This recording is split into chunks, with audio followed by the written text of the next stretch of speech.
As a business owner, you're always looking for ways to save time in your business, but you want to make sure that you're not cutting corners in one place and causing additional problems down the road.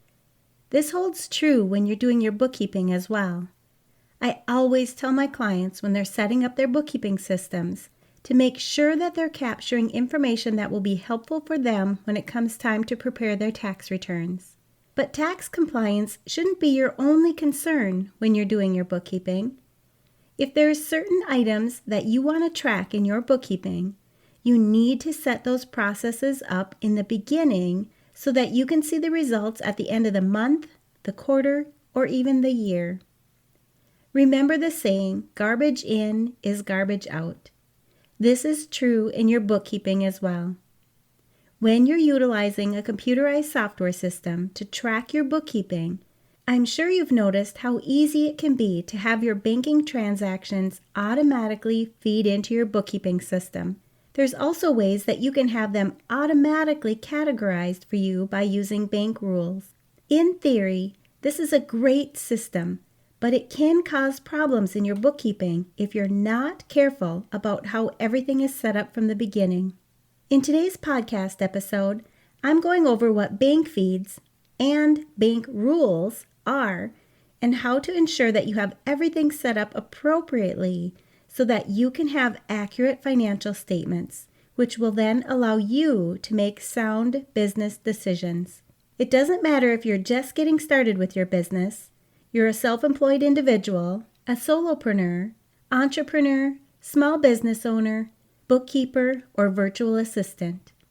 You want to make sure that you're utilizing processes that are available to you in a way that you're truly saving time and not creating another task that will take even more time to straighten out in the end. I've seen how easily this can happen to business owners when they think they have everything recorded correctly, only to find that their financial statements are a mess and their tax preparer won't even prepare their tax return.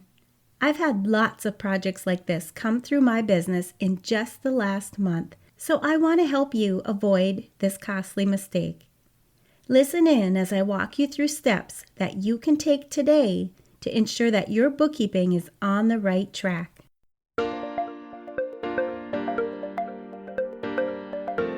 You're listening to the Mastering Your Small Business Finances podcast, where we get straight to the point on topics that ultimately affect your bottom line. That's right, as an entrepreneur with a small business, money management, growth, marketing, they all affect your bottom line.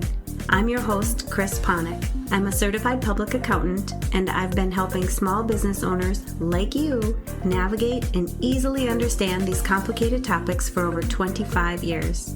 I'm a wife, a mom, a grandmother, and a small business owner myself, so I know your time is valuable. In my free time, I make the best sugar cookies and have mastered an amazing chocolate chip cookie recipe. And that's not just my opinion. You're in the right place. I promise your time will be well spent here. Each week, you'll gain confidence and clarity while making a successful impact on your business and grow your bottom line. Get comfy, grab a cookie, and let's get straight to the point with this week's episode.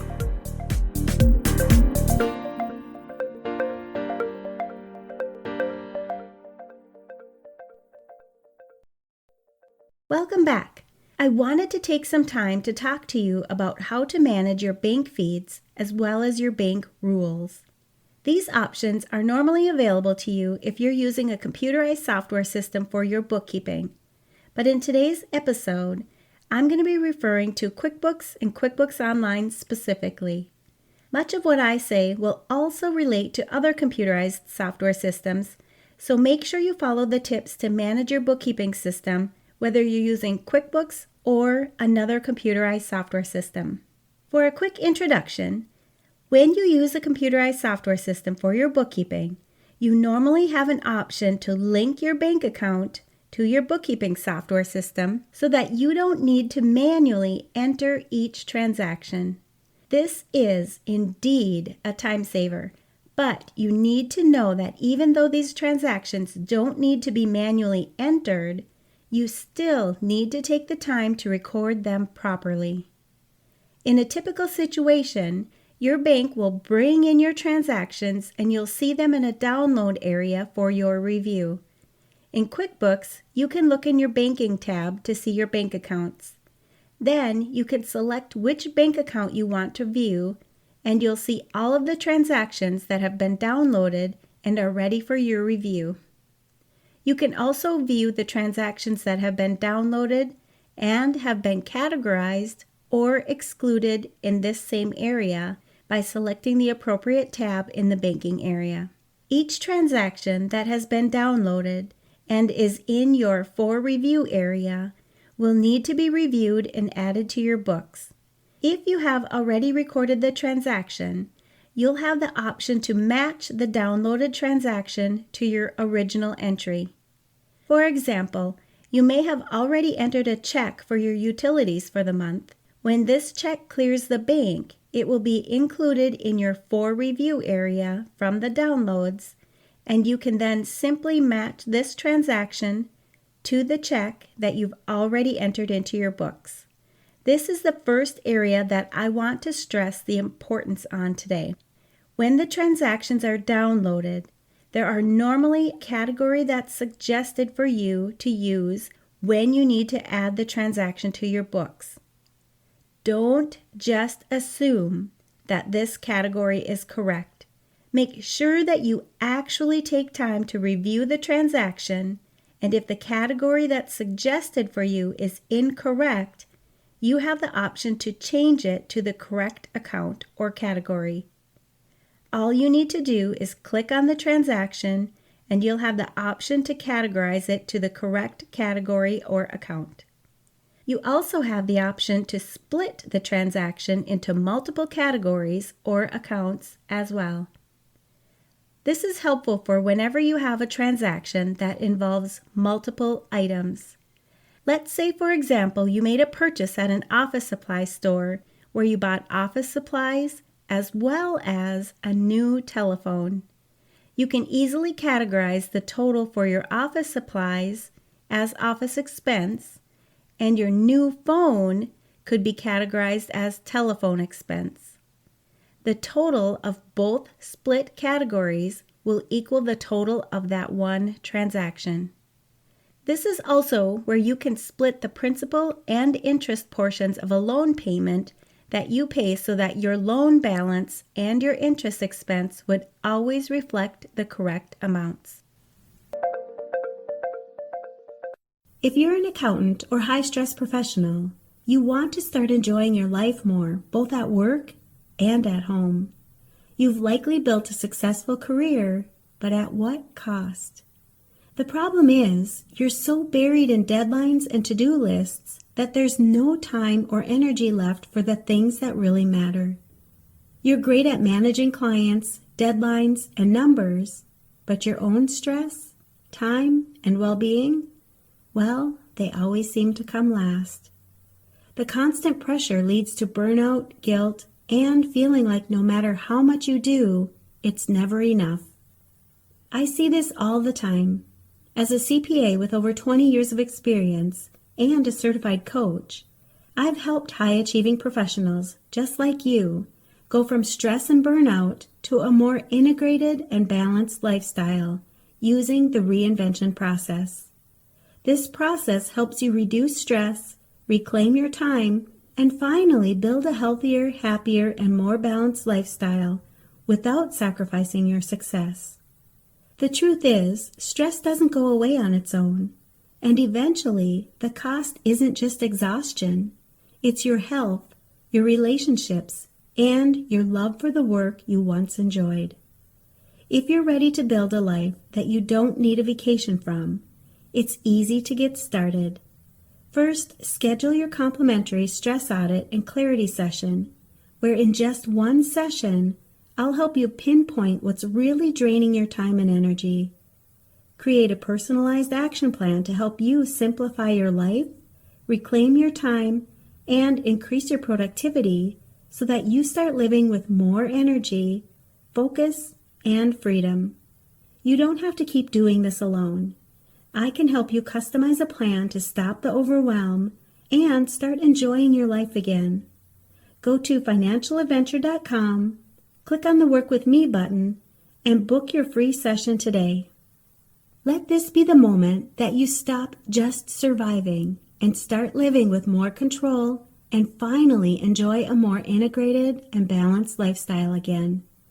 In the meantime, check out all the other resources and solutions on my website that you can immediately apply to your life so that you can stop being stressed out and feeling like you're never doing enough, and instead breathe a sigh of relief at the end of the day knowing you've accomplished enough and can enjoy your life more. Once you see how the bank feeds are coming into your bookkeeping software, you can take being efficient with your bookkeeping one step further. You can set up bank rules so that you can have QuickBooks automatically pre-fill information for you in the transactions that have been downloaded into your bookkeeping software. When you set up bank rules, you have the option to set up the rule so that QuickBooks will suggest the information you set up in the rule. Or you can always have the bank rule automatically record the transaction into your books. To set up a rule, you would click on the downloaded transaction, just like I mentioned previously when you want to change the category or account, and then you'll see the option to create a rule.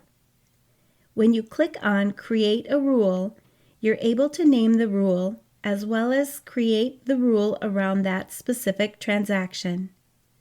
You can specify the transaction type, category, payee, and you can select if you'd like this rule to automatically confirm the transaction.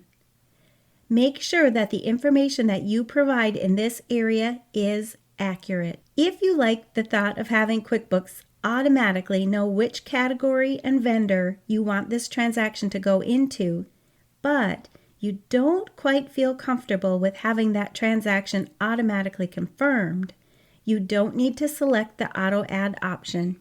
It will still save you time by having the reoccurring transactions automatically populated with the correct information. When you follow these steps, you'll save time and be efficient with recording your transactions into your bookkeeping software. But if not done correctly, you may find a bigger task that you need to work on in the future. I mentioned earlier in the podcast that I've seen quite a few projects come into my office that have had issues with this same process. This is why I thought this episode was so important to talk to you about today. Regardless of if you are utilizing the bank feeds and/or the bank rules, you still need to reconcile your bank accounts. When you do this, you'll find out if all of the transactions that have gone in and out of your bank account have been recorded. It's also a time when you will find out if there are any duplicate transactions that have been entered. Make sure that you're doing a reconciliation for all of your accounts to ensure that you have accurate information. Once your bank reconciliations have been done, you should be reviewing your balance sheet and your income statement or your profit and loss report. Here is where you can see if you have any issues from the transactions that have been reviewed or automatically recorded from your bank feeds and bank rules. I've worked with clients who thought everything was being recorded correctly until they started looking at their financial statements and nothing was making sense. There were transactions that should have been recorded as insurance, but they were recorded as office expense. Transactions that should have been recorded as a telephone expense that had been recorded as interest, and so many other transactions that were categorized incorrectly. All of these errors are fixable, but they do take time. This is where I want you to be proactive and take the initiative to spend a small amount of time in the beginning to save a large amount of time down the road. I want you to make sure that when you're categorizing your transactions for review in the bank feeds area, that you're taking your time and categorizing them correctly from the start. If you're unsure of the category, make sure that you reach out to your accountant or your tax preparer for help. If you're using bank rules, I want you to periodically review the bank rules to ensure that you have them set up appropriately, especially if you're utilizing the auto add function and you don't have to review the transaction before it gets automatically added to your books. To review your bank rules, you simply can go to your banking tab and select Rules from the top list of menu items. When you do this, you'll see all of the bank rules that you've already set up. You may find some rules in here that are not set up correctly and need to be edited so that future transactions will be recorded accurately. You can click on each rule to view the information, and you can edit them if needed. If you have rules that are set up as an auto add and you no longer want these automatically added, you can change this option in the Rules section as well. By making sure that you're proactive in recording transactions correctly from the start, you'll be able to rely on the information in your financial statements. Remember the garbage in, garbage out saying. Don't just review a transaction and enter anything in for a category or account. If you're unsure and you want to keep moving forward with reviewing your transactions, you can always use the Ask My Accountant category. This account works really well for you to put all of your questionable transactions into one place so that you can ask questions about them in the future. If you don't already have this account, you can go to your chart of accounts to add it as an expense so that you can start using it in the future. And you know I'm going to ask, what's at least one thing that you'll take away from this episode that will help your business succeed and grow your bottom line? If you need some accountability, join our private Facebook community and post your action item. We'd love to support you.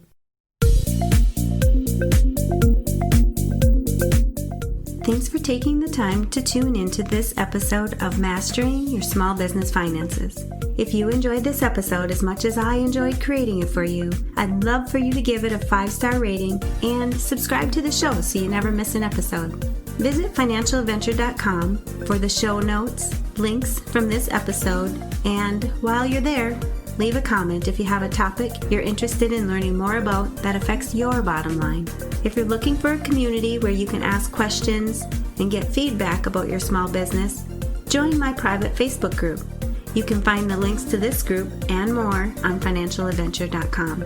And remember, any financial information shared on this podcast is not to be considered professional, financial, or tax advice and should not be solely relied upon. Please consult your CPA or tax advisor for an opinion on your specific circumstances. And looking forward to having you tune in next time. Until then, dream big, follow your heart, and love what you do.